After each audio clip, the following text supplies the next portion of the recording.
Bonjour, bonsoir à toutes et à tous. Mardi 18 novembre 2025, il est 18h36. On est très à l'heure cette semaine. Bienvenue à vous qui nous regardez en direct, en streaming, peut-être dans le chat via YouTube, X, LinkedIn ou Twitch. Bienvenue aussi à tous ceux qui regarderont cet épisode 255 en replay.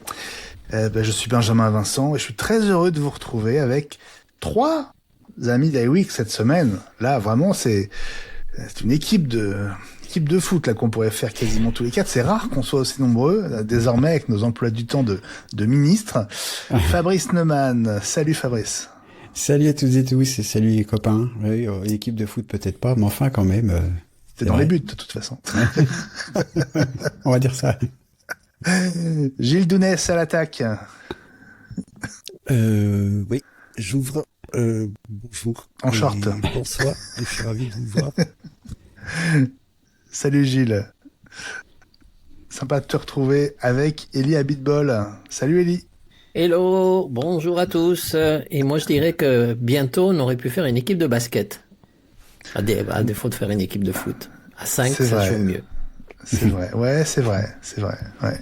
Mais bon, il faut être grand et savoir sauter, mais bon.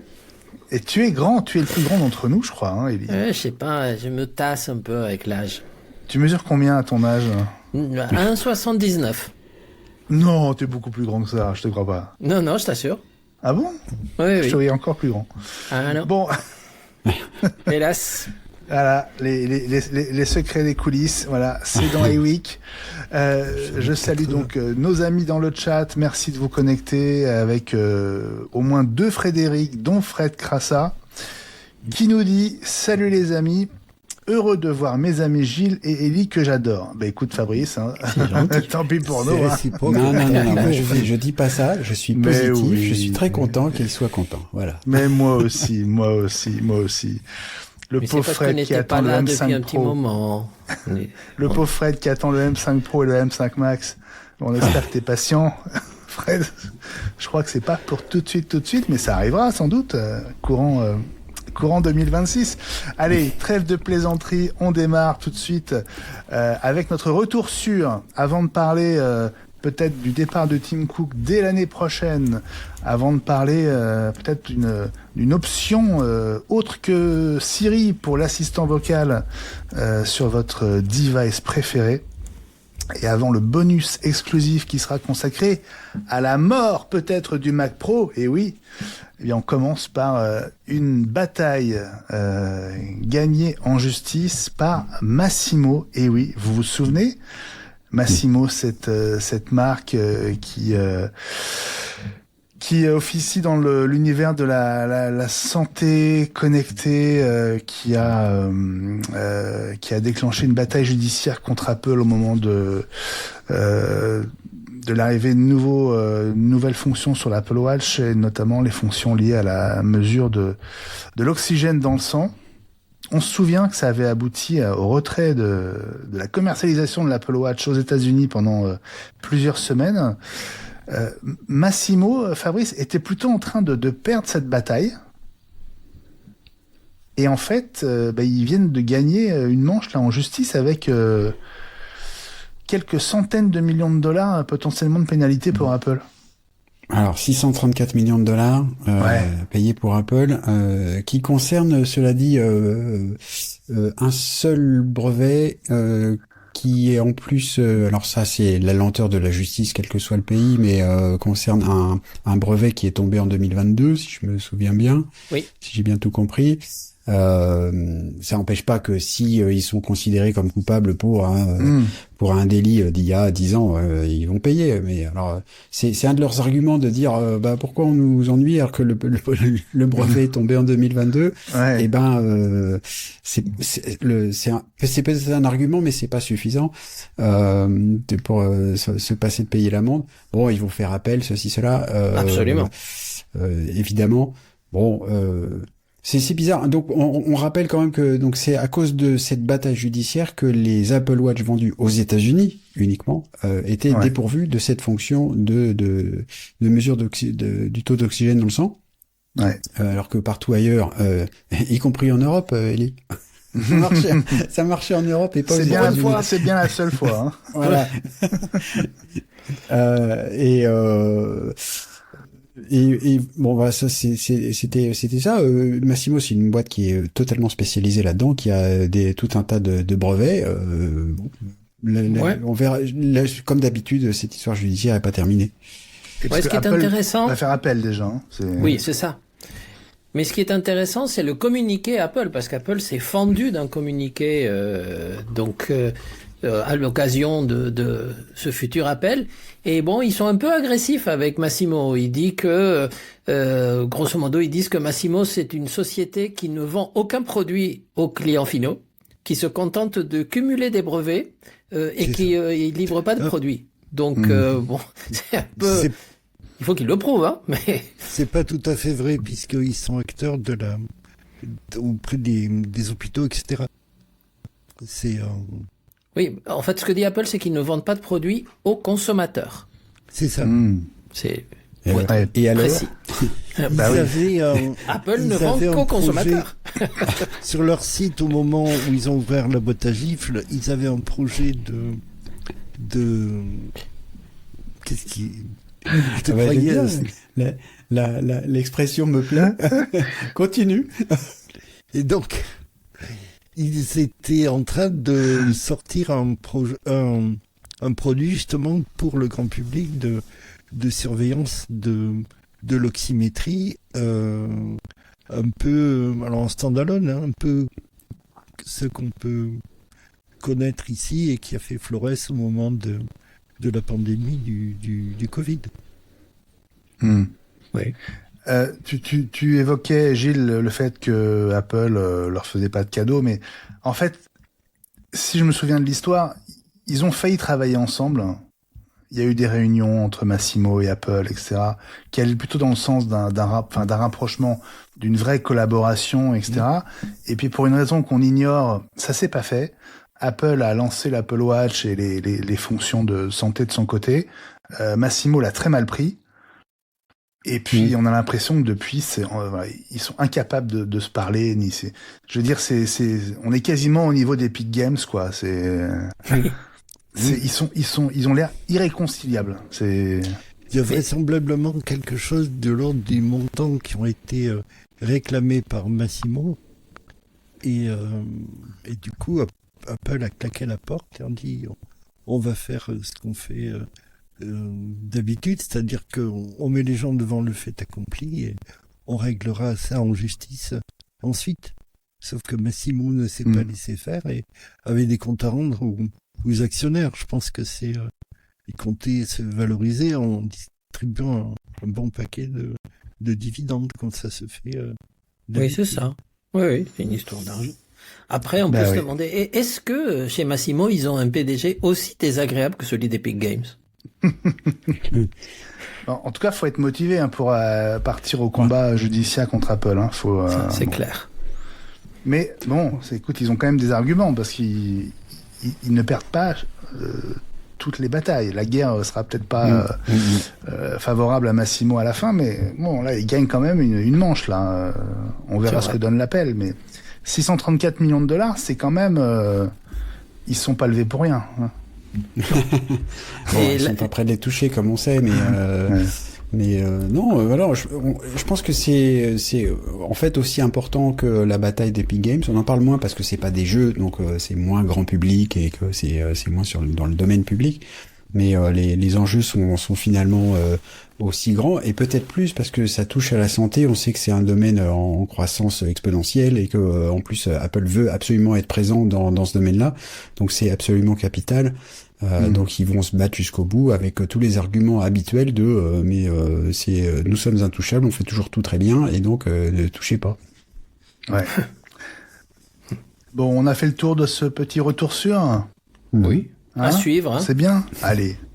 À suivre, ça fait longtemps qu'on dit ça entre Apple et Massimo, mais oui. Allez. Allez, virgule. À suivre. Allez. Effectivement, je vous propose de passer à l'événement de la semaine. Et l'événement de la semaine, c'est ce que le Financial Times hier appelait l'accélération du calendrier pour la succession de Tim Cook à la tête d'Apple. un calendrier qui pourrait déboucher sur un changement de direction dès l'année prochaine. Non. Et ça surprend, ça a effectivement surpris parce que on en parlait il y a pas si longtemps encore ici. On voit bien Tim Cook rester encore 3 ans, hein, grosso modo. Au moins 2. C'était dit jusqu'à la fin du mandat de Donald Trump, ce qui collerait avec ses propos. Il avait dit qu'il ferait pas, il ferait pas une nouvelle période de 10 ans. Voilà. Oui, donc c'est vrai. ça nous place à peu près à la fin de cette décennie-là. Bon. L'année prochaine, ce serait quand même une surprise par rapport à ce qu'on imagine ou ce qu'on imaginait. Vous êtes tous d'accord avec ça? Non. Oui, mais moi j'y crois pas. Hein. Alors pourquoi? Parce que d'abord, je pense que Tim Cook, si c'était pour l'an prochain, il y aurait un peu plus que des rumeurs. Et s'il faut choisir entre le Financial Times, qui certes est une institution vénérable, et Mark Gurman, qui est beaucoup plus proche d'Apple, moi je crois Mark, hein, donc qui dit que il se retirera bien sûr, mais pas l'an prochain. Il y a à l'heure actuelle, il dit que c'est pas imminent. Oui, il dit en tout cas pas l'an prochain, il a dit.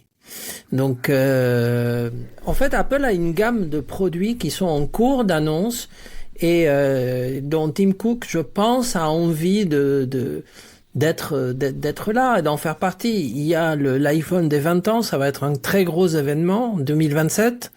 Et peut-être qu'il aimerait bien être là, au moins pour le lancement des premières lunettes d'Apple, qui vont arriver à peu près à ce moment-là, de façon à ce qu'ils partent avec une image quand même de quelqu'un qui a conduit une boîte qui sortait des produits innovants, ce qui n'a pas été le cas des dernières années. Je pense que ça serait un beau départ pour lui.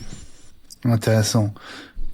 Gilles, comment est-ce que tu as réagi quand tu as vu cette semi-annonce du Financial Times, quand même, grand média économique britannique, qui est pas connu pour dire n'importe quoi, ça doit pas sortir de nulle part non plus.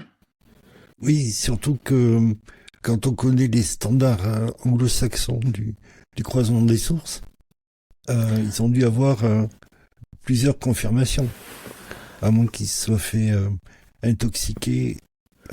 Honnêtement, en ce moment, la Grande-Bretagne, les sources et la manipulation des sources dans les médias anglais, c'est un autre thème, hein, mais non, bon. Mais faut pas tout mélanger, Non, mais bon. D'abord, on parle de grande institution, hein. C'est pas le seul. Et même la BBC, ils ont fait une connerie. Bon, je crois qu'ils diffusent en 14 langues. Enfin bon, donc oui. Mais il y a, pour moi, c'est pas impossible qu'il annonce le changement au moment de la sortie des résultats de l'année fiscale 2025, fin janvier, en partant sur le succès de l'iPhone 17. Et on a une nouvelle plateforme, un nouveau paradigme informatique qui est lancé avec le Vision Pro. Alors il y a 2 raisons, on en a parlé, mais Tim Cook a connu à la fois... Tu vois l'officialisation faite, Gilles, tu vois une officialisation fin janvier. Possible. C'est pas impossible. On est sur des cycles. Peut-être ça sera la révolution suivante, comme dit Ellie. Mais on a des choses qui s'approchent et il n'est pas impossible qu'ils aient hâté ce changement de gouvernance. Je vais vous expliquer pourquoi. Il y a 2 raisons.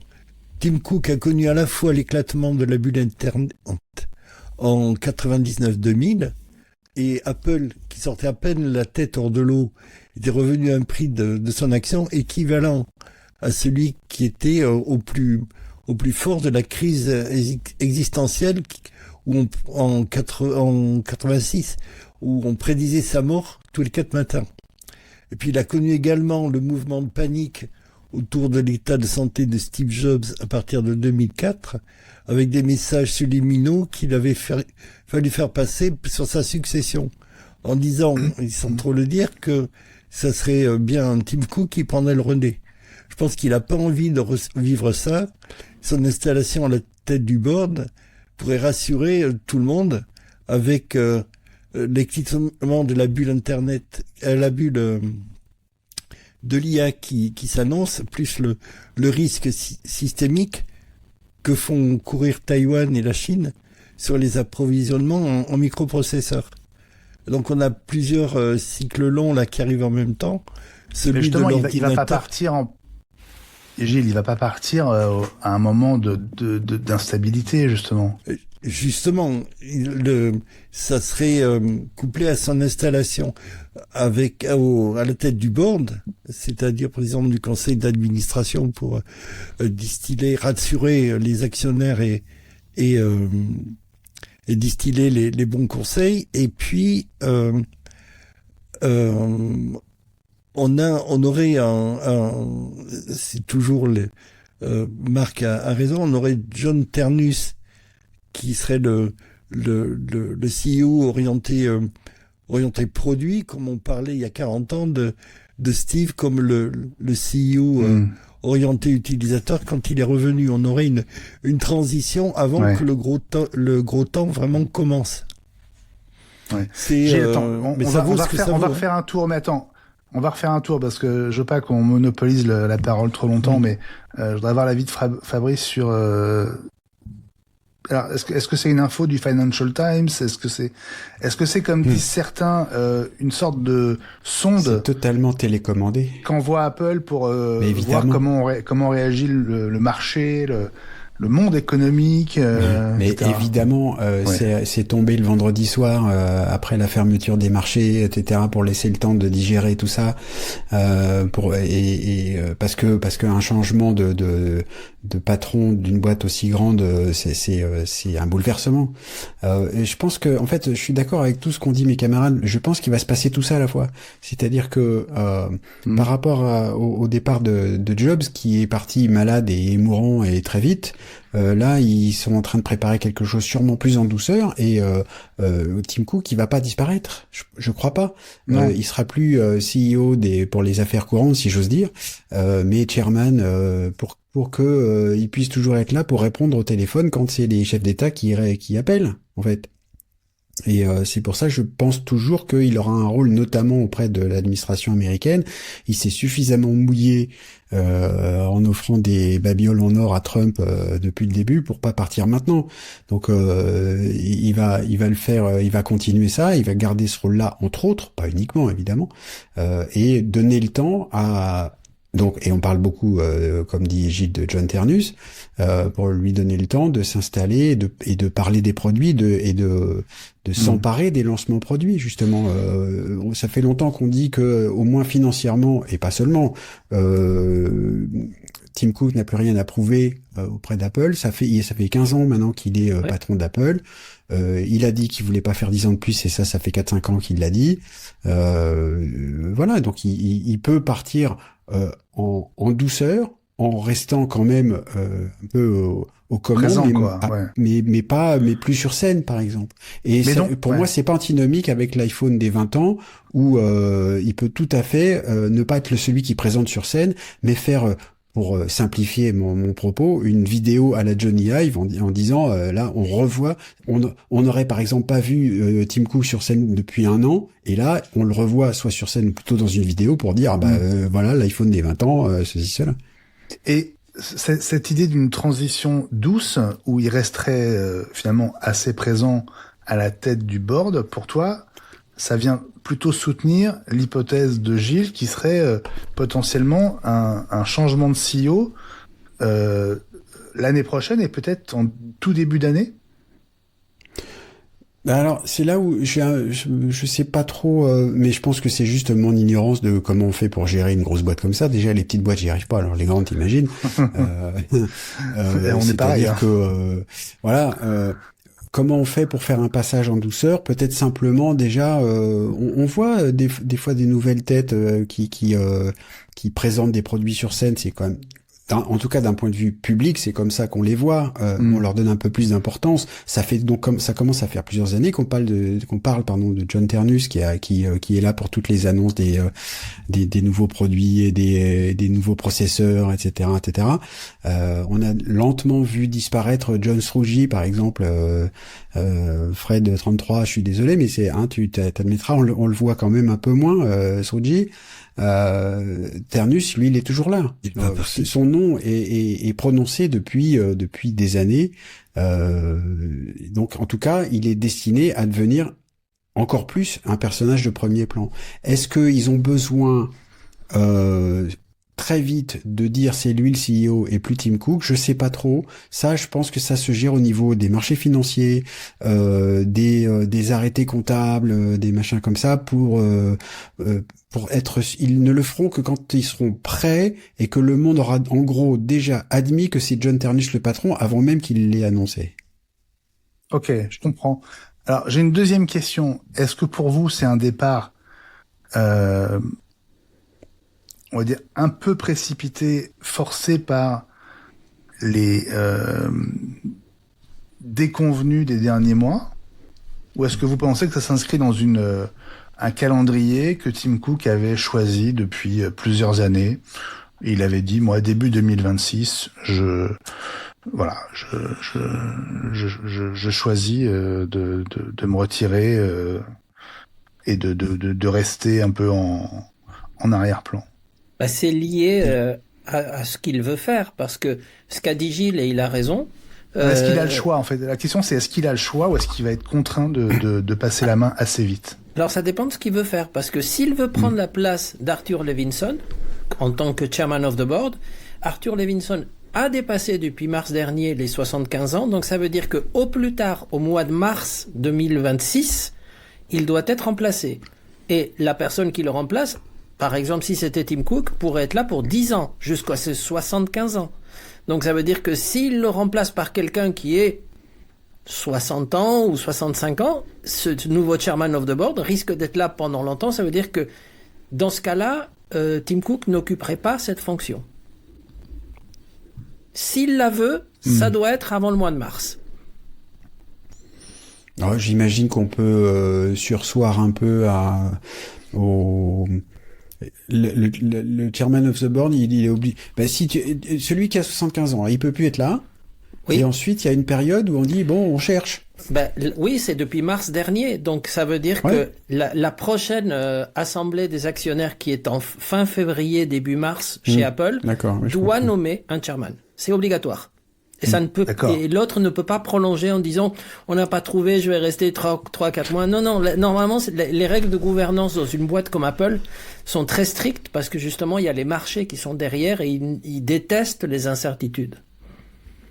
Alors ils peuvent mettre Ternus à la tête du board le temps que Cook se décide.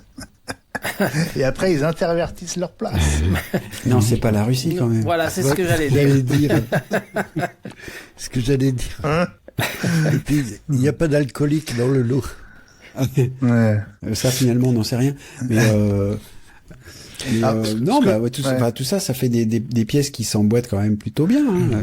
Ce à quoi je m'attendais pas dans ce que vous me dites, les amis, c'est l'hypothèse de Gilles que vous ne déboulonnez pas, qui serait que ça pourrait arriver, non seulement ça pourrait arriver courant 2025, mais 2026, mais peut-être même dès le début de l'année, dès la fin janvier. Et là, j'avoue que ça veut dire que dans 2 mois, ça pourrait arriver selon vous. Voilà. C'est demain. C'est demain. Pour répondre à ta question, est-ce que c'est à cause des Benjamin, est-ce que c'est à cause de ce qui est arrivé des départs, etc. Moi, je pense que c'est avant le gros temps, on réduit la voilure, on modifie l'allure avant de prendre le grain ou la grosse tempête dans le nez, parce que si on le fait trop tard, c'est beaucoup plus difficile. C'est aussi pour ça, ça gesticule beaucoup dans le détroit de Formose, comme on disait tout à l'heure, même à côté. Les Japonais Et les Chinois sont en train de se prendre le bec.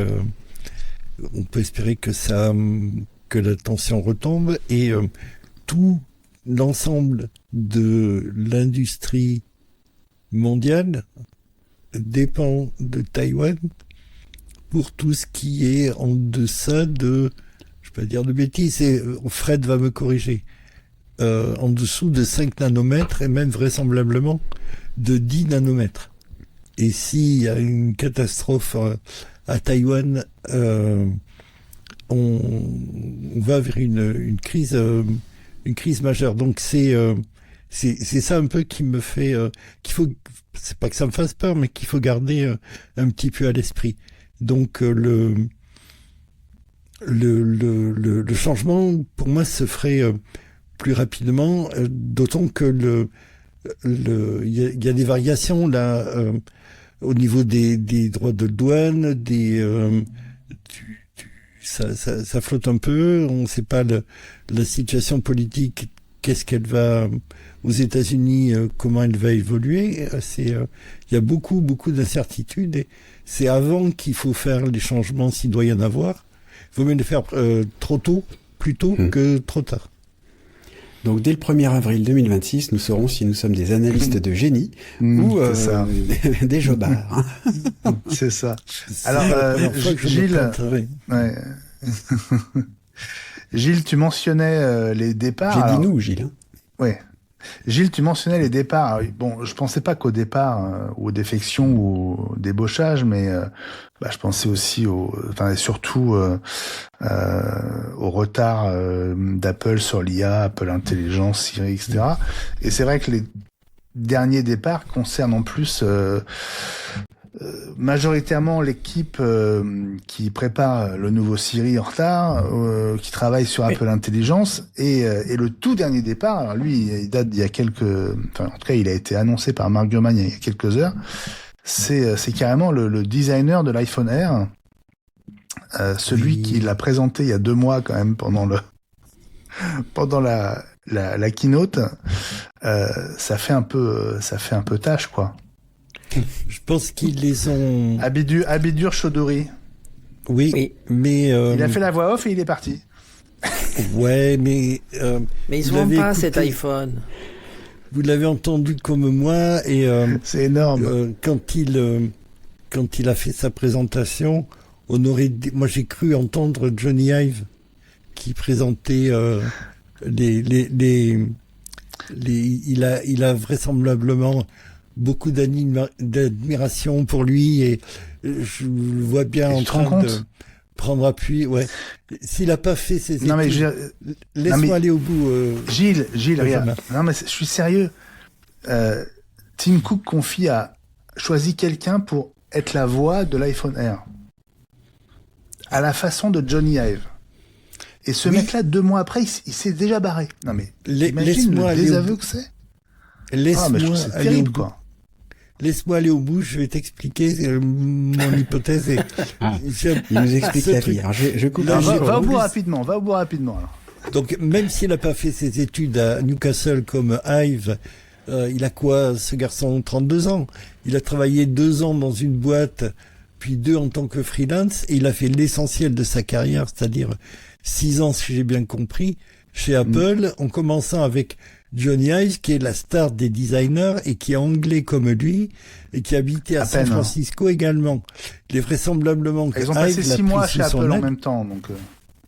Oui. Non, mais ils se sont à peine croisés, hein, franchement. Oui, mais il est vraisemblable. Chaudhuri est arrivé en janvier, Ive est parti en juillet, donc. Oui, mais il est arrivé à San Francisco. Ils habitaient les deux à San Francisco. Il est vraisemblable que Ive l'a pris. C'est une grande ville. Attends, ils étaient voisins si ça se trouve. Alors. Peut-être qu'ils allaient au même club. Hein. Je suis désolé, mais j'y crois. Et donc, comme chez Apple, ils ont fait la sottise de le mettre en avant trop vite, avec l'iPhone Air, son succès technique indéniable, tu en conviens, Fabrice, mais un échec commercial et qu'il a dû vivre assez mal, parce que quand t'es hyper doué et que tu commences ta carrière exposée et que tu te manges un semi-échec dans les dents, il a dû vivre ça très mal et Ive a dit ça va, on va pas le plaindre non plus, hein. Tu viens chez nous et on va quand même. On va le retrouver d'ici quelques semaines dans la boîte qu'il a montée avec Salman Altman. Là, je prends les paris. Alors oui, justement, je veux dire, là déjà c'est un désaveu, je trouve, c'est une grosse claque pour Tim Cook, hein, parce que c'est terrible, je trouve. Voilà, symboliquement c'est terrible. Si en plus on apprend qu'il part chez OpenAI ou chez Love From là, c'est encore pire. On ne sait pas où il va. Je pense qu'ils ont fait la bêtise, pour parler poliment, de le cramer trop vite, l'exposer trop vite. Je suis pas sûr que aussi que... Pardon, vas-y, Elie. Non, je disais, je suis pas sûr que chez Johnny Ive, ils se prennent pas aussi une deuxième claque, hein, parce qu'ils travaillent sur des produits très avant-garde, mais pour l'instant, c'est pas du tout sûr que ça va être un succès, hein, ce produit. Ah oui. Non, mais ça c'est encore autre chose. Mais c'est autre chose, oui. Si quitte Apple pour rejoindre Johnny Ive et tout, de toute façon, je sais pas, ce serait pire, mais de toute façon, c'est déjà très mauvais. Donc, mais ça montre qu'Apple n'arrive plus à retenir les certains talents, quoi. En tout cas, c'est... Cook n'a pas le charisme et cette façon de susciter l'enthousiasme que son prédécesseur, son patron avait avant lui. C'est une évidence. Enfin, il y a quand même pas que Tim Cook chez Apple. Donc c'est aussi potentiellement un problème donc de gestion d'équipe, etc. Ouais. On peut aussi imaginer, par exemple, moi le truc auquel j'ai pensé, c'est peut-être que ce garçon, donc il a sûrement travaillé beaucoup pour faire l'iPhone Air, qui, comme le rappelait Gilles, je trouve très bien. Je l'ai plus, mais je le trouve toujours très bien. Le principal problème de l'iPhone Air, c'est son prix. Peut-être que moi j'imaginais tout de suite que son designer s'est dit mais qu'est-ce qu'ils font, comment voulez-vous vendre mon beau produit à ce prix-là? Et peut-être qu'il s'est senti trahi, par exemple. Donc on en saura sûrement plus dans quelques mois, surtout si là où on le retrouvera, j'imagine qu'il va être suivi et qu'on va le retrouver quelque part. Et je lui ai proposé de participer à iWeek, mais je suis pas sûr qu'il réponde. Non, mais t'as bien fait. On n'est jamais à l'abri d'une bonne surprise. Alors, voilà. Après, il y a eu aussi ces rumeurs autour de l'iPhone Air, comme quoi il serait peut-être retardé. Alors, rappelons quand même que il a jamais porté le numéro 17. C'était peut-être déjà un premier indice sur le fait qu'ils allaient pas en sortir un tous les ans, s'ils allaient en sortir un deuxième. Et qu'ils cherchent un peu et que c'était peut-être un projet, un one shot comme on dit en bon français. Ouais. Et donc il y a plein d'inconnus autour de cet iPhone Air qui a quand même beaucoup plus frappé les esprits que les iPhones un peu hors gamme précédents, que ce soit le mini ou le plus. Il se passe un truc autour de cet appareil qui visiblement est pas fini, est pas encore bien défini, et que ça remue donc jusque à l'intérieur des équipes. Il y a aussi un truc pour la petite anecdote, parce que donc tu rappelais Gilles que moi j'aime bien cet appareil, mais il y a un point commun que j'ai vu à toutes entre toutes les personnes auxquelles j'ai montré cet appareil, c'est que elles ont toutes eu cette réaction de dire oh là là mais non il doit être fragile, je vais le casser. Alors que, et je pense qu'Apple le savait au moment de la présentation, c'est pour ça qu'ils en ont fait des caisses sur le fait de dire que c'était le plus solide de tous les iPhones jamais construits, etc. Parce qu'ils savaient que ils nous ont tellement habitués. Alors c'est presque complotiste, tous les fabricants d'appareils, ils nous ont habitués à des gros téléphones, des briques comme j'ai tendance à les appeler, que maintenant, si c'est plus une brique, on se dit oh là là, il va se casser.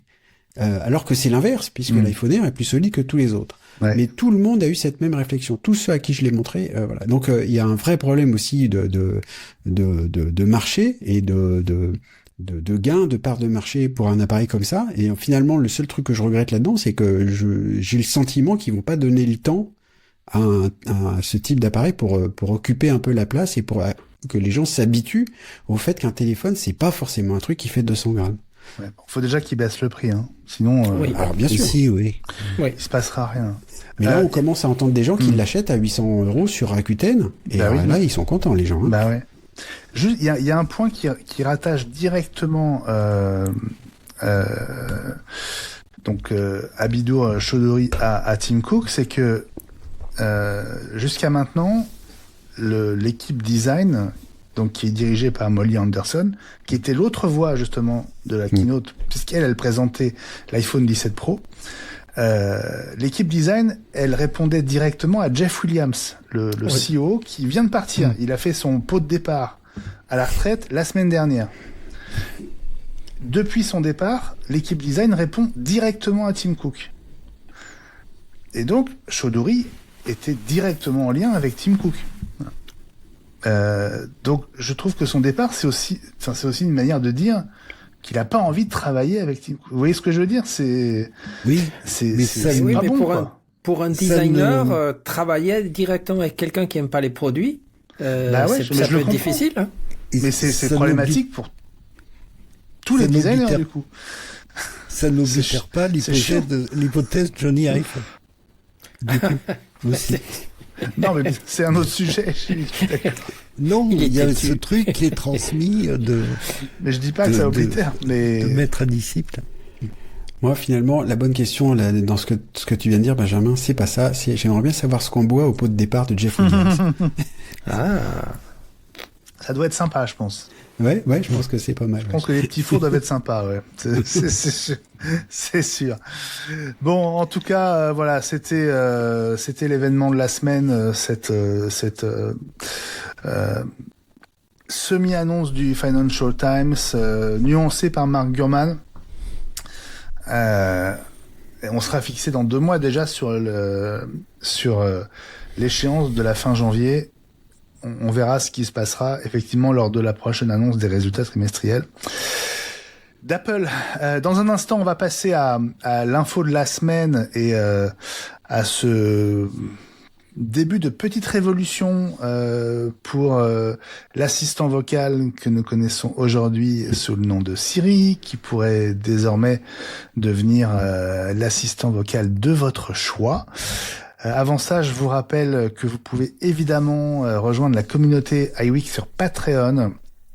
C'est le moyen pour vous de nous soutenir. Si vous appréciez ce podcast, si vous appréciez ce rendez-vous, si vous voulez nous aider à continuer, eh bien, rejoignez nos soutiens sur Patreon. Vous ferez une bonne action.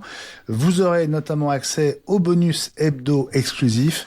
Cette semaine, juste après le générique de fin, il sera consacré à l'avenir. S'il y en a un ou pas du Mac Pro, ça promet entre nous, j'imagine, sur ce sujet épineux. Avant ça, donc l'info de la semaine, cette nouveauté, l'air de rien, qui apparaît dans la bêta 3 d'iOS 26.3. Fabrice, une option, alors qu'on n'attendait pas vraiment. Et qui pourrait permettre au Japon, et peut-être pas seulement au Japon, de choisir son assistant vocal sur iPhone notamment. Alors, c'est là où il faut faire attention aux mots qu'on dit. Donc l'idée c'est qu'au Japon, au Japon, donc dans iOS 26.3 bêta, on peut remplacer donc l'appui long sur le bouton latéral à droite. Pas le bouton action, soyons clairs, le bouton à droite, qui sert à un appui long à déclencher Siri si on veut. Mais si on veut Siri ou rien. Sauf qu'au Japon, on pourra Siri ou autre chose, donc lancer Gemini ou un autre assistant. Mais là où je dis attention, c'est que le Japon, c'est le bouton. Comment ? Le Japon, c'est le bouton. Oui, mais seulement, donc pour l'instant, Siri est toujours le seul à pouvoir, par exemple, lancer des commandes pour la maison connectée, tout ce qu'il y a dans l'application maison, des choses comme ça. Aujourd'hui, si tu demandes à Gemini ou à Claude ou à ChatGPT via le bouton action éteins-moi mes lumières, il se passera rien, il n'a pas accès. D'accord.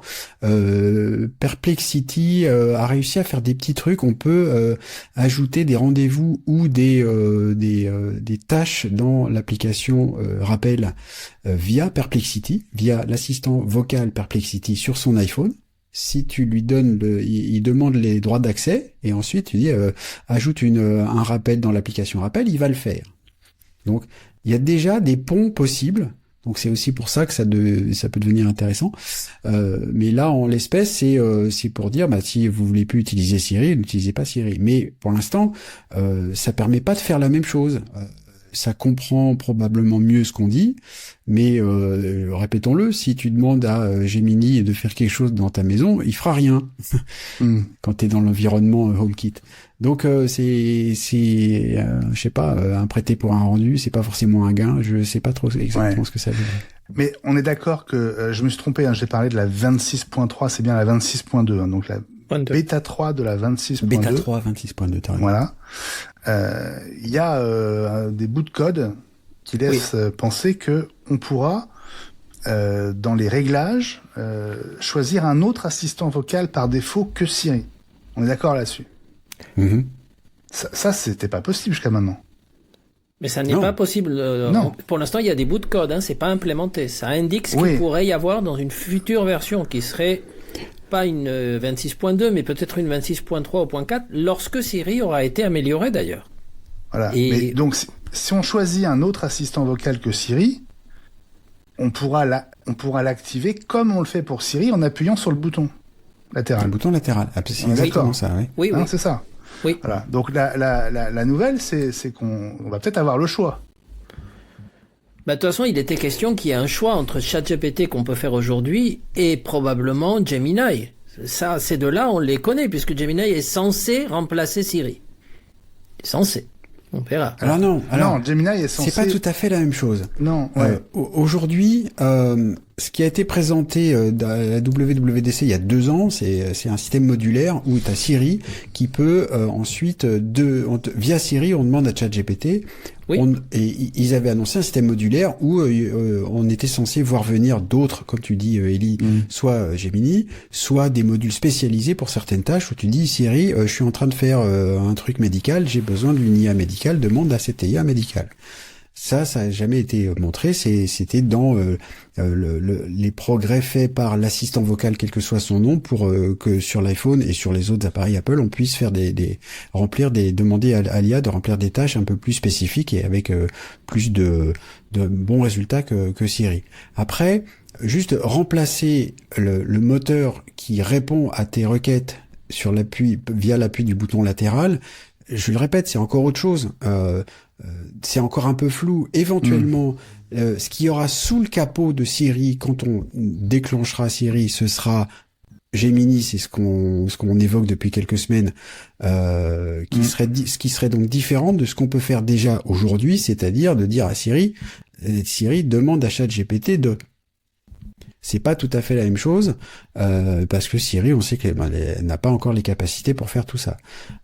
Mais là où le flou s'installe, c'est que d'abord, là, ça se passe au Japon parce que si j'ai bien tout compris, c'est une histoire de loi au Japon qui demande l'ouverture, comme le Japon est un des quelques pays qui a demandé à Apple l'ouverture à des magasins d'applications concurrents. Ouais. Donc c'est dans la loi japonaise d'ouverture du jardin fermé d'Apple à la concurrence. Et est-ce que ça mènera vers un remplacement total de Siri? Faut voir parce que il restera toujours des bouts qu'un assistant qui ne serait pas Siri, même avec autre chose sous le capot, ne pourront pas faire pour justement piloter les applications d'Apple. Donc ça risque d'être un petit peu compliqué. Donc il est temps qu'Apple arrive avec son Siri révisé, quels que soient les modèles sous le capot, pour qu'on puisse demander à Siri tout ce qu'on veut et qu'on arrête de se poser la question. Mais est-ce que ça veut dire qu'on pourra choisir de se passer du nouveau Siri et de lui préférer un autre assistant vocal? C'est ça? À mon avis, pas pour tout. Pas pour tout. Justement. Bon, dans le chat, Frédéric de Steph nous dit qu'il utilise, alors lui qui est un grand amateur connaisseur de domotique, hein, tu nous le confirmes, Fabrice? Hein? Oui, Fred, il a une installation HomeKit absolument formidable, qui est donc tout géré dans l'application maison. Ouais. Après, lui, c'est un professionnel de la chose, donc quand il installe des appareils qui ne sont pas HomeKit natifs, il sait comment les intégrer. Il a tous les branchements pour faire ça, mais il gère tout dans son environnement HomeKit. Donc, il a besoin de Siri s'il veut le faire à la voix, pour pouvoir fermer les volets et les machins. Donc si aujourd'hui, en l'état, il demande à Gemini ou à Claude ou machin, il se passera rien. C'est pas relié. Et c'est là où il y a un flou dans ce que donc on ne sait visiblement pas encore détail de ce qui se passe au Japon. Remplacer Siri par un autre assistant, c'est pas forcément pour faire la même chose en mieux. Ce sera le cas lorsqu'on aura changé ce qu'il y a sous le capot de Siri. Ouais. Mais le fait qu'Apple donne peut-être le choix, donne probablement le choix, comme ça a l'air de se mettre en place. Est-ce que vous pensez que c'est une décision d'Apple parce qu'on entre dans une époque un peu où on va plus vers l'ouverture que vers le repli sur soi, ou est-ce que vous pensez que c'est pour anticiper de nouveaux problèmes qui auraient lieu, notamment en Europe et peut-être au Japon, etc., en se disant, bon, bah, de toute façon, c'est pas la peine qu'on rentre dans une nouvelle galère réglementaire, etc. On va donner le choix, comme on a fait pour les navigateurs, comme ça, les utilisateurs auront le choix, et s'ils veulent utiliser un autre, ils utilisent un autre. Voilà. Ou est-ce que c'est un aveu d'échec en disant, on est tellement dans la merde avec Siri que autant donner le choix d'utiliser les trucs qui existent et qui marchent plutôt pas mal. Comme ça, au moins, si on est en retard, on ne reprochera pas de pas avoir de solution et les gens pourront au moins utiliser un autre système qui fonctionne déjà. Les deux, mon capitaine. Les deux. D'accord. Bon, merci, Elie. C'est vrai, c'est disons comme hypothèse, mais ça veut dire on peut manger son chapeau et renoncer à ce qui est ce qui est devenu l'ADN d'Apple, c'est-à-dire la protection des données personnelles. Alors maintenant, sous la pression des régulateurs, on en a parlé, il n'y a pas c'est plus quelque chose qui est à l'ordre du jour. Maintenant, les données personnelles sont devenues une marchandise comme une autre et tant pis si on se fait plumer, voire escroquer et usurper son identité parce que on peut croiser les données comme on veut, il suffit d'y mettre le prix. Est-ce que c'est une bataille fondamentale qui est perdue là? Est-ce que Apple va renoncer à ça? C'est à ce niveau-là que ça se joue.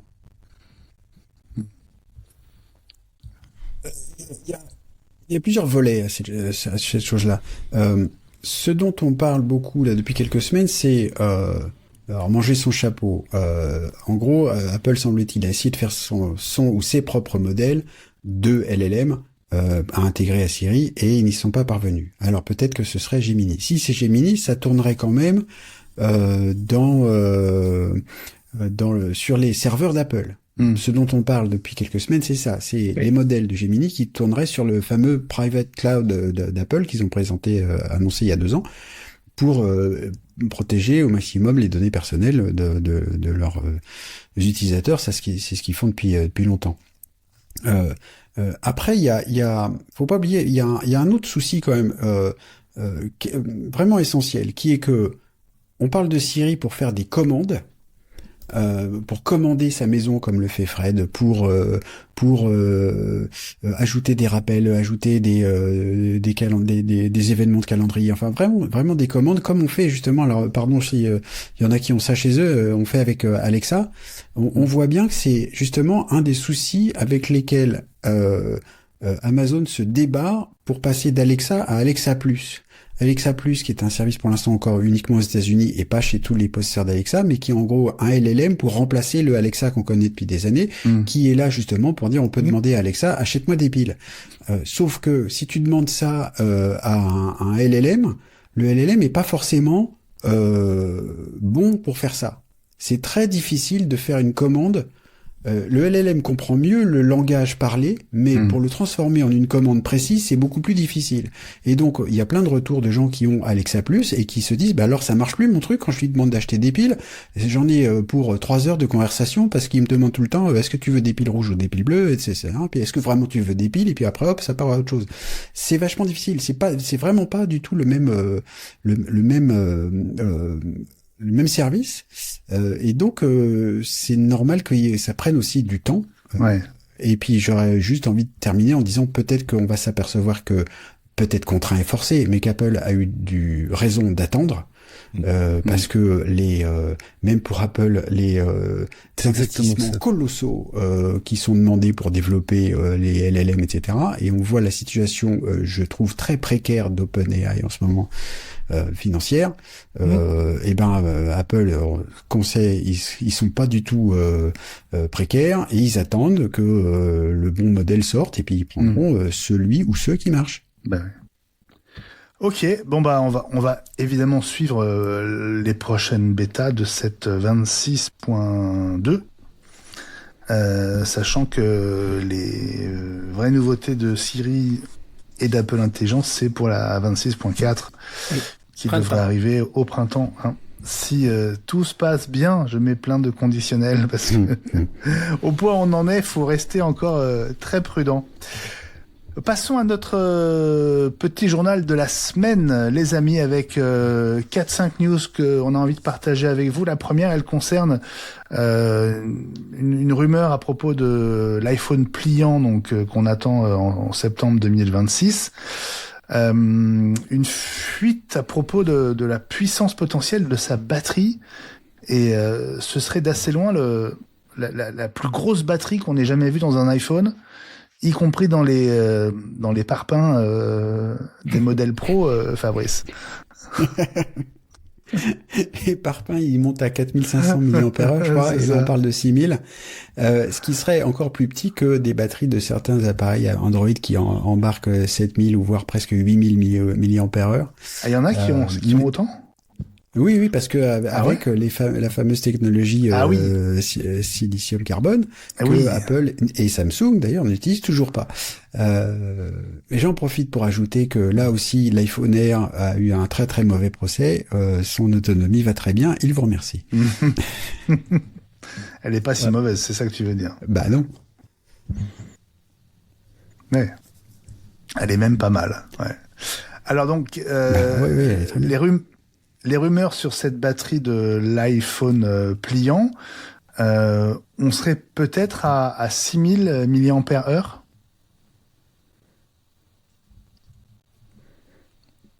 Bah en debout, sur un pliant il y a 2 batteries, donc tu mets une batterie d'iPhone Air d'un côté et une batterie d'iPhone Air moins 20% de l'autre, et tout va bien. Bah oui, parce que la batterie de l'iPhone Air, elle fait combien? Elle fait 3000 et quelques, c'est ça? 3145, je crois. C'est ça, ouais. Donc x2, ça ferait 6000, quoi. Voilà. Bah oui. Voilà. Donc, depuis le temps qu'on dit que l'iPhone Air, en fait, c'est une préparation pour en mettre 2 ensemble et pour faire le pliant, donc voilà. C'est sûr, mais donc c'est même pas un leak, il suffit de faire une multiplication par 2, quoi. C'est une addition, même. Ah oui. En fait, et on a trouvé là le nom de l'iPhone pliant, ce sera Sandwich. Ouais. Bon, en tout cas, qu'est-ce que ça veut dire par rapport à l'autonomie potentielle? Parce que il y a évidemment beaucoup plus de surface d'écran sur un iPhone pliant, mais pour autant, il n'est pas toujours utilisé déplié. Donc, on imagine qu'une batterie de 6000 dans un iPhone qu'on utilise sans le déplier, ça fait une autonomie qui doit être dingue. Bah, on peut espérer. Je sais pas, moi T'as 2 fois plus de surface d'écran aussi. Seulement quand tu l'ouvres. Bah oui, si tu l'utilises normalement, tu l'utilises pas tout le temps déplié. Voilà. Ouais. Et donc, alors, je sais ce que tu veux dire. Je pense que savoir, c'est que le jour où ça sort, il va donc y avoir des tests pour dire, oh là là, ça tient pas la journée avec quelqu'un qui l'utilise tout le temps déplié. Bon. Bah non. Bah ouais. C'est comme l'iPhone Air, quoi, tu vois. Et ceux qui se plaignent de la batterie de l'iPhone Air, c'est les technodingues de nos cercles qui veulent toujours que ça reste l'écran allumé pendant 10 heures. Ils font des photos et des vidéos tout le temps, tout en étant connectés à X et à Snapchat et Instagram et tout le bordel. Et alors que, avec n'importe quel téléphone, tu tiens pas la journée, c'est normal. Et qui ont oublié de quitter leur appli GPS, qui consomme la batterie à toute vitesse. Voilà. Et pour info, le 17 Pro, il fait à peine plus de 5000 mAh. Voilà. Alors qu'on parle de 6000 pour l'iPhone pliant. Si vous attendez un redesign de l'Apple Watch peut-être l'année prochaine, a priori, c'est pas parti pour arriver avant 2028. Mais ça, les projets d'Apple. Alors, j'ai une question pour Ali. Qu'est-ce qui arrive en premier, la nouvelle Apple Watch ou l'Apple TV? Pardon, pas la tête. On n'en parle plus de ce produit. Il n'existe plus. Voilà, je ne dirai plus rien.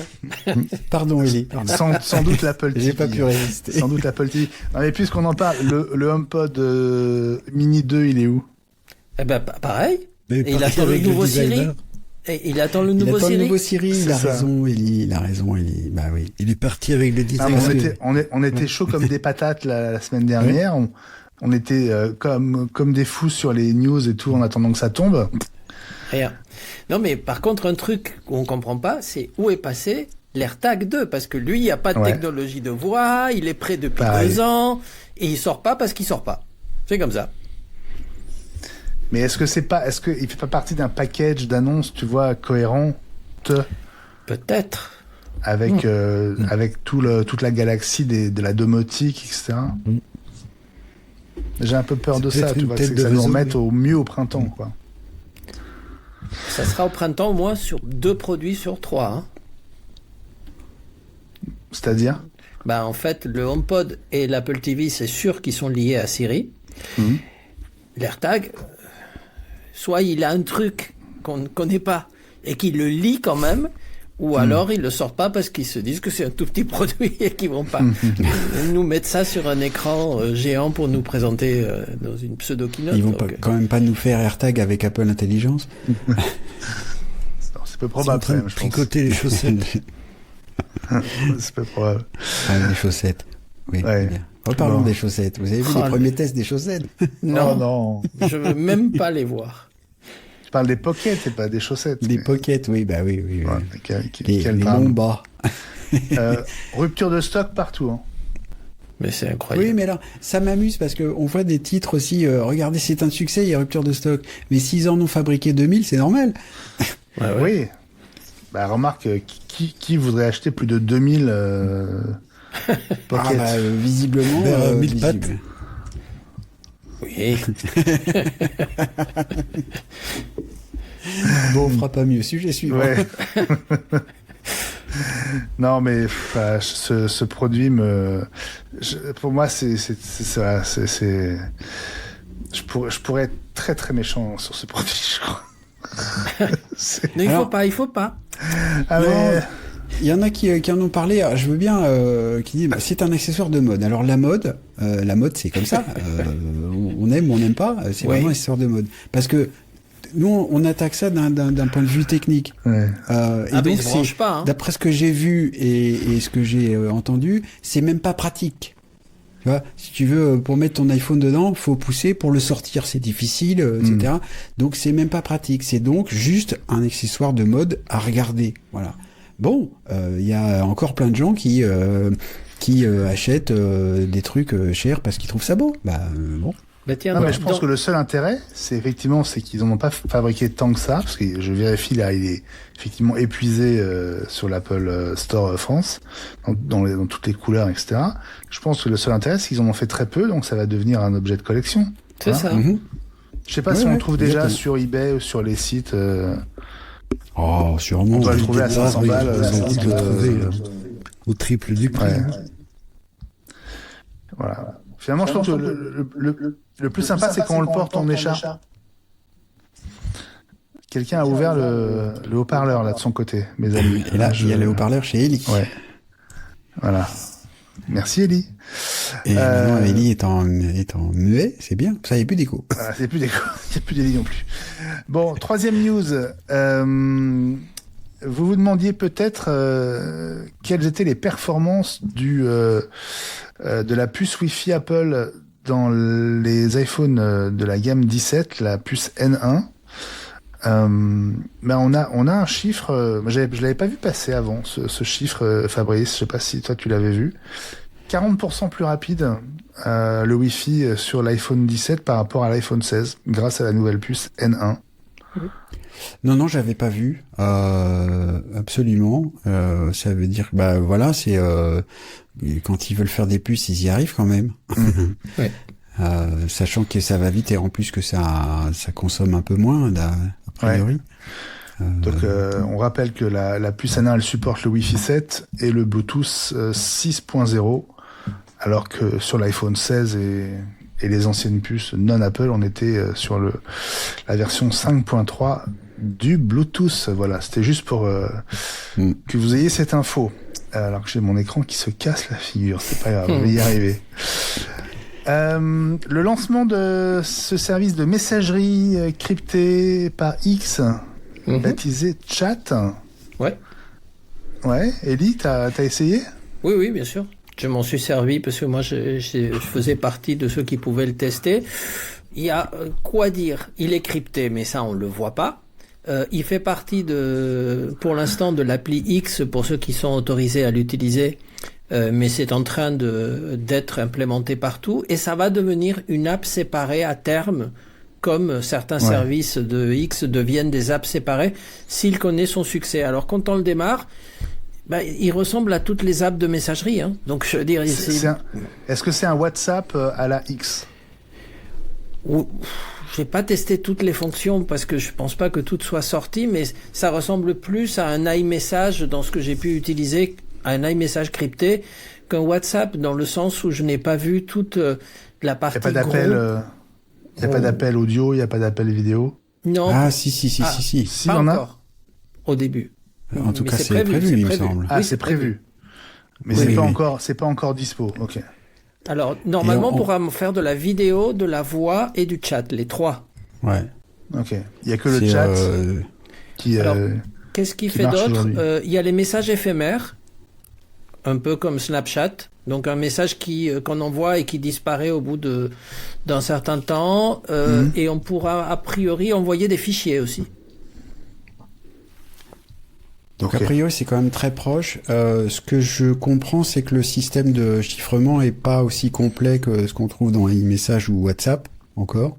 Peut-être qu'ils vont changer, mais donc il semble que si les autorités demandent à X le contenu de certains messages, ils peuvent y avoir accès.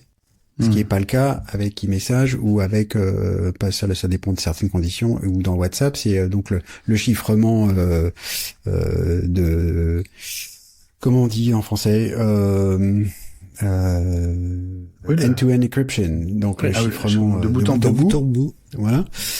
C'est pas encore implémenté. Si ça le sera finalement, on n'en sait rien. Pour l'instant, ça fait pas partie de ces messageries qui chiffrent tout. Ellie, si je comprends bien la news que je vois sur Mac Rumors, l'appli iOS, elle est déjà en train d'être, elle est en train de sortir. Moi, je l'ai pas encore vu, mais probablement oui. Il faudrait que j'aille voir sur le store US parce que souvent, ce qui se passe, c'était le cas avec Grok, c'est que ça sort sur le store US et puis ensuite, ça arrive sur les stores européens et ailleurs. Donc, en tout cas, sur le store français, il n'y est pas. Je l'ai pas vu parce que quand j'ai vu l'évolution, je me suis dit quand est-ce qu'elle sort, donc je regarde de temps en temps. Sur le store US, je suis pas allé voir. Peut-être si Fabrice est sur le store US. Je suis en train dessus et de chercher. Je trouve ça s'appelle X-Chat. Ok. Bon, en tout cas, il y a une version. On tombe sur d'autres choses. Ouais. Il y a une version Android qui est en préparation et ils confirment qu'ils sont aussi en train de travailler sur les vocaux, donc les messages audio, donc qui rejoindront les caractéristiques de cette nouvelle messagerie. Donc X-Chat peut-être bientôt sur vos iPhones. Allez, on termine par des nouvelles du film F1 que vous avez peut-être sans doute vu au cinéma.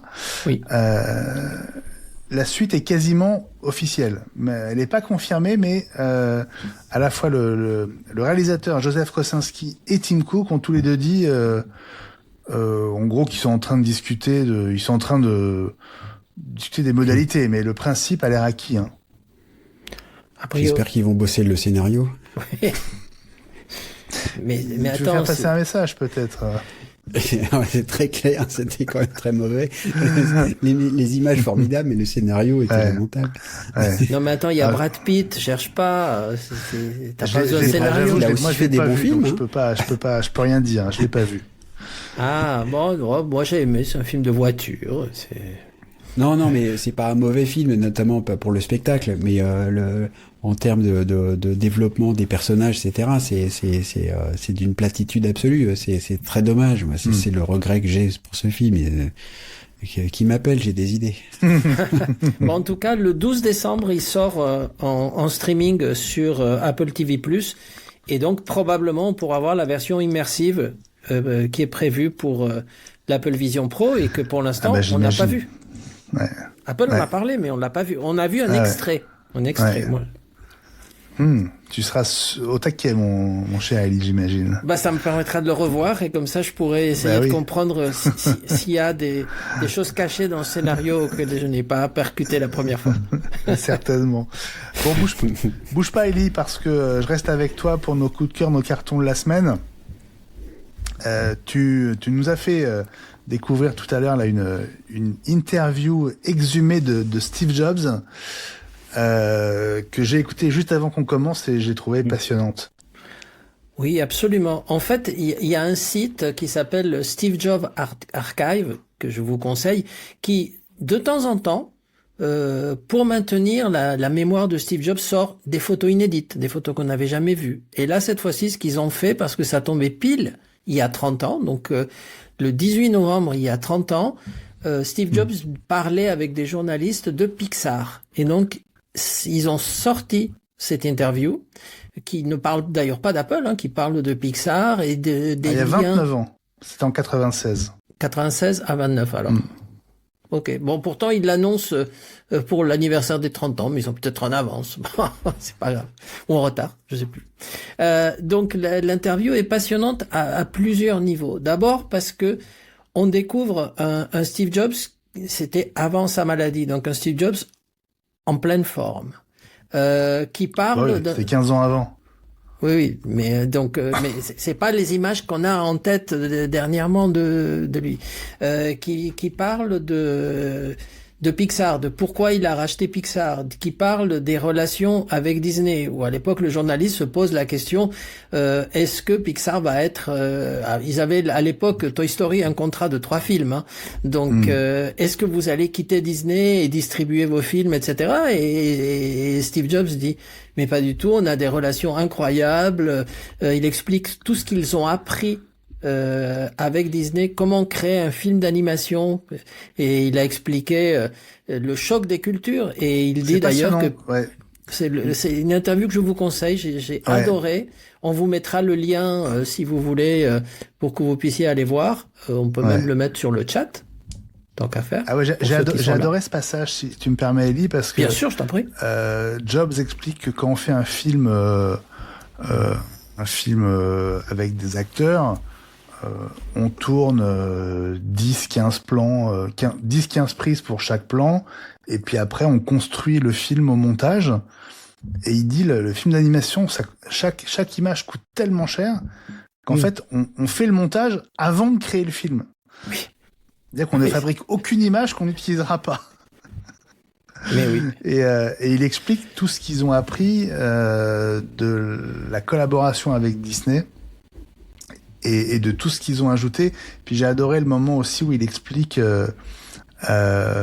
pourquoi Jobs a choisi de suivre le modèle économique de la Silicon Valley plutôt que le modèle économique d'Hollywood pour créer un sentiment de cohésion d'équipe et pour que les talents restent chez Pixar. C'est passionnant. Et on a découvert un truc, puisque le journaliste lui pose la question, il demande de définir ce que c'est que Sillywood.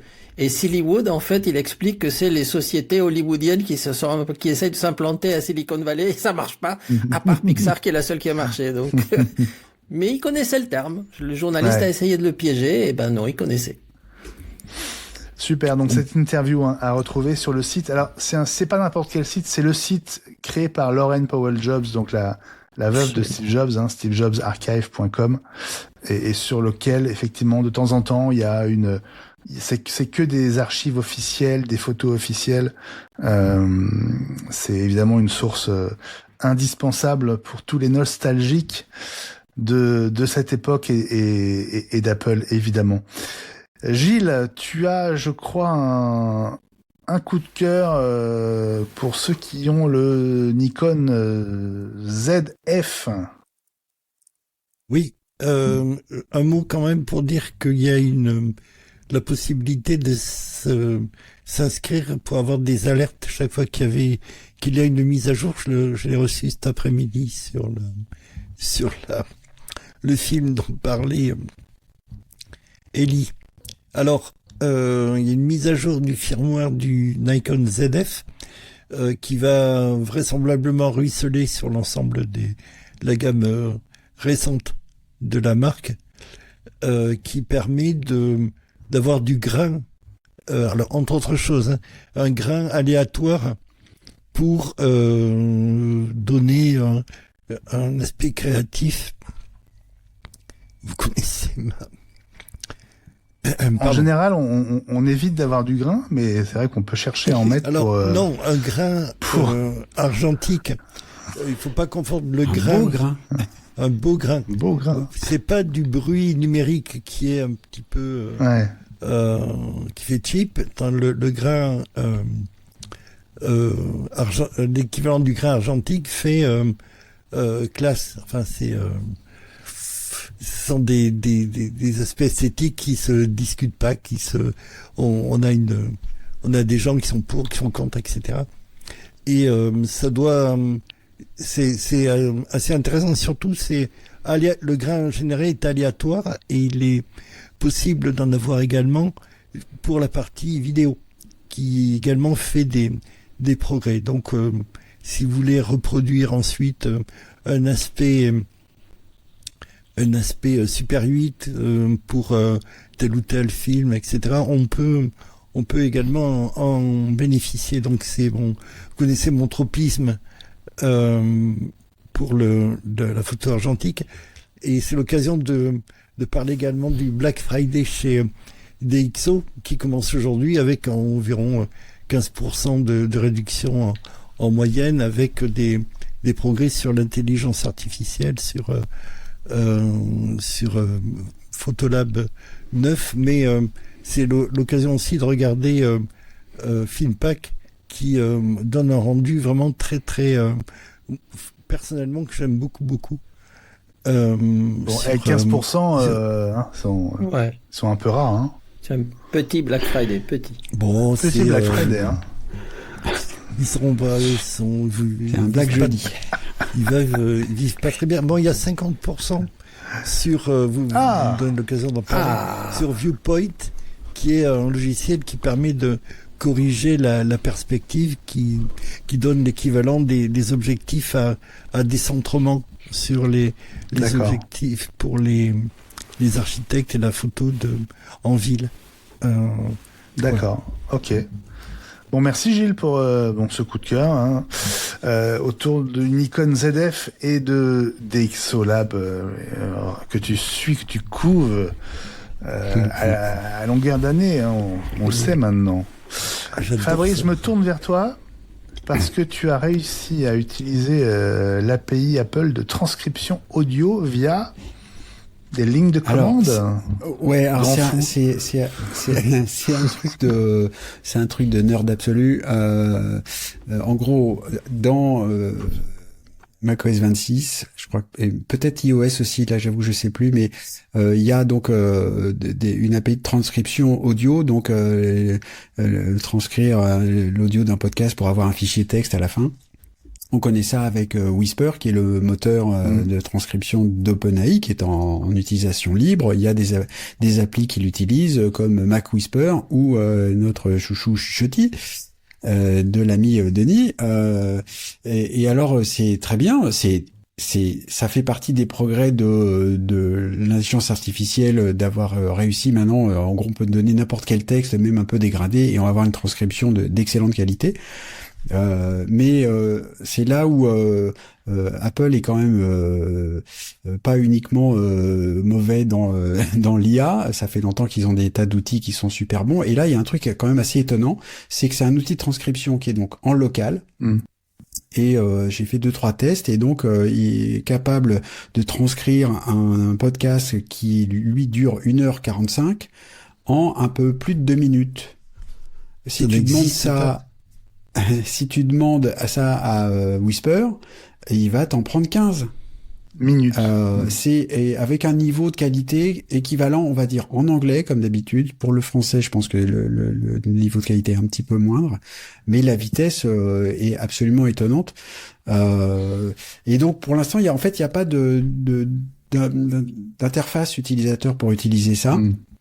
Donc, on peut utiliser un petit utilitaire qui ensuite s'utilise via la ligne de commande du terminal. Ça s'appelle YAP, YAP, qu'on télécharge sur GitHub, etc. Je vous fais pas le détail. Ceux qui s'intéressent, ils sauront comment ça marche. Mais sachez que ça existe. Et le résultat est quand même absolument étonnant. Alors, c'est totalement brut de fonderie, c'est-à-dire que le fichier texte que ça te produit, toutes les phrases sont les unes après les autres. Il y a pas de passage de paragraphe, il y a pas de détection de locuteur. C'est brutal, quoi. D'accord. Mais quand tu donnes ça à une IA, j'ai fait ça justement. Je l'ai utilisé notamment pour retrouver il a dit quoi dans le podcast. Donc tu lui donnes un truc et tu dis sors-moi un extrait de ce podcast-là parce que ils ont parlé de ça. Et l'IA, là j'ai utilisé Gemini en l'occurrence, te dit il y avait deux personnes qui parlaient, la première a dit ça, la seconde a dit ça. Donc même si le texte est brut de fonderie, l'IA c'est s'en dépatouiller. Ouais. Donc c'est étonnant, et ce qui est, tu vois, ça part aussi de je trouve que ça rejoint la discussion qu'on a eue la semaine dernière sur les processeurs M et le M1 qui va toujours bien, et on a l'impression que les Mac, son ordinateur va plus lentement au fur et à mesure du temps, sauf que quand il y a des outils des fois qui sortent et qui sont super optimisés, ce que tu faisais en 20 minutes il y a 5 ans, tu le fais plus qu'en 2 minutes aujourd'hui sur le même ordi. C'est ça le point que je trouve étonnant. Donc ça c'est un truc, et donc c'est une API Apple qui marche en local. C'est mon coup de cœur du jour, je trouve ça génial. Bah super. Il y a quand même un petit bémol que je mettrais, Fabrice, c'est que la vitesse c'est bien, mais je préfère que ça prenne 2 fois plus de temps et que ça me fasse une transcription nickel, parce que ça prend tellement de temps de relire une transcription et de faire des corrections que... Alors, ouais. Ça dépend de l'usage. C'est pour ça que j'ai précisé que c'était du texte brut pour aller chercher ensuite un extrait d'un truc. Tu vois, c'est pas pour publier ensuite une interview, par exemple. Donc, je vais échanger dessus avec Denis Delbecq pour voir ce qu'il en pense justement, parce que c'est pas le même usage, pas encore. En tout cas. Parce que par exemple, la transcription de Riverside, elle est quand même, c'est chaud, hein. Oui, bien sûr. Elle est pas terrible. Tout à fait. Poser une question à Fabrice. Est-ce que tu as essayé la fonction de transcription de notes? Oui, parce qu'on on peut dans l'application Notes faire un enregistrement audio et ensuite faire une transcription. Je l'ai utilisé, mais je réserve mon avis parce que pas dans des bonnes conditions. C'était enregistré dans une voiture avec du bruit ambiant directement sur l'iPhone. Donc c'était pas terrible, mais ça pouvait pas l'être là. Pour le coup, c'était quand même, la qualité audio était vraiment pas bonne, alors que quand tu prends un podcast produit, c'est forcément parfait. Donc Joker. Parce que je l'ai fait, Fabrice, moi, merci pour ce coup de cœur. Avec plaisir. Et bien voilà les amis, c'est la fin de notre épisode 255. Merci infiniment de votre fidélité à iWeek. Merci à toutes et à tous dans le chat. Vous étiez encore bien sage aujourd'hui. On sent que c'est l'hiver, hein, que vous avez froid, que vous avez vos petites moufles, parce que il y a un peu moins de messages qu'au cœur de l'été ou à la rentrée, mais il y a moins d'actu aussi, alors on peut pas vous en vouloir. En tout cas, vous étiez bien présents avec nous, Didier, Zoubert, Frédéric, les deux Frédéric d'ailleurs, Phoenix Revenge, du spam. Enfin, il y avait beaucoup de monde dans le dans le chat. Jean-Sébastien du spam, bien connu. Bill, Phoenix, etc. Merci en tout cas de votre présence et de votre fidélité. Nous, on se retrouve la semaine prochaine, le 25 novembre, 18h30, même lieu, même endroit. Je vous souhaite une très bonne semaine, les amis. Élie, Gilles, Fabrice, portez-vous bien et peut-être d'autres surprises d'ici la semaine prochaine. Fabrice, on sait jamais. Oui. Salut à toutes et tous. Je voulais juste rappeler aussi que on a iweeknews.com qui est aussi accessible et disponible. On met, pour l'instant, on met pas grand-chose dessus, mais quand même, si vous voulez retrouver les épisodes précédents, on les publie toutes les semaines. Ouais. Ça fait une petite base de données de nos épisodes. iweeknews.com. Tu fais bien de le rappeler, Fabrice, et merci d'ailleurs de t'en occuper. À la semaine prochaine, les amis. Eh bien, portez-vous bien et encore merci de votre présence. Bisous aux absents, François et Baptiste. À très vite. Ciao, ciao. Ciao à tous. Salut.